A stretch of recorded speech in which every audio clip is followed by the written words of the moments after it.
Bonjour, Dr Mekla Hachemi, Centre Richelieu à La Rochelle. Bonjour, Alice Vérine, je suis infirmière également au Centre Richelieu à La Rochelle. Aujourd'hui, nous allons vous parler du dépistage de l'hypertonie déformante acquise au niveau du membre supérieur. Le sommaire, quelques généralités, ensuite on aborde les différentes articulations, les différents sites, l'épaule, le coude, le poignet, la main et les doigts. Nous commençons par les généralités avec notamment les déformations et les conséquences. On sait bien qu'elles sont multiples, notamment des douleurs, une perte de fonction au niveau du membre supérieur, une restriction de participation dans les activités de vie quotidienne, également un risque cutané avec des lésions de type macération, mycose, mais également des difficultés d'habillage, mais aussi dans les déplacements avec un patient qui devient dépendant pour déplacer son fauteuil ou qui ne peut plus utiliser une aide technique. Si on commence par l'articulation la plus haute, l'épaule, la plus proximale, les déformations les plus fréquentes sont ce qu'on appelle l'adductum.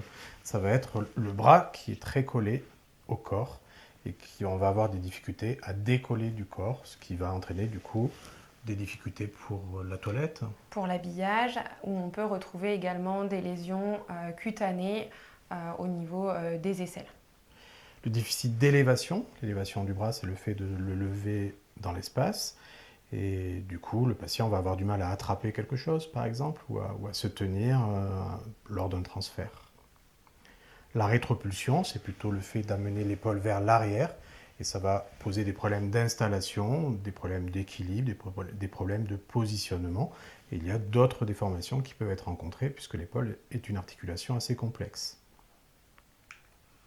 On poursuit avec les déformations du coude. Donc on le voit bien sur les deux photos qu'on vous a insérées juste ici, où on voit un joli flessum de coude. Donc le coude est fléchi, est plié, et on est en difficulté pour venir l'étendre. Il y a aussi le déficit de flexion. Donc là, je ne peux pas ramener mon bras au corps. Et puis les autres déformations du coude avec des hyperextensions, mais qu'on voit normalement un petit peu moins, où du coup les conséquences sont l'habillage, les difficultés aussi pour la toilette, également pour les activités de vie quotidienne où je ne peux pas attraper un objet, et puis les lésions cutanées avec dans le pli du coude, on le voit un petit peu ici, les rougeurs, les macérations et les mycoses. Lorsqu'on examinera le patient pour dépister cette hypertonie, il sera important d'attraper le membre et de mobiliser le coude sans mobiliser l'épaule, sans mobiliser le poignet en même temps, de façon à isoler le coude et l'articulation du coude. Le poignet, on peut avoir un poignet en hyperflexion, comme sur cette photographie, ou un poignet qui va être en hyperextension, donc il serait dans l'autre sens, c'est-à-dire vers le haut.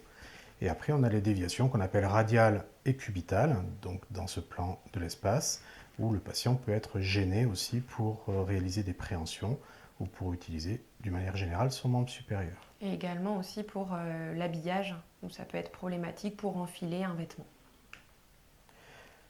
Ensuite, nous avons les déformations de la main et des doigts.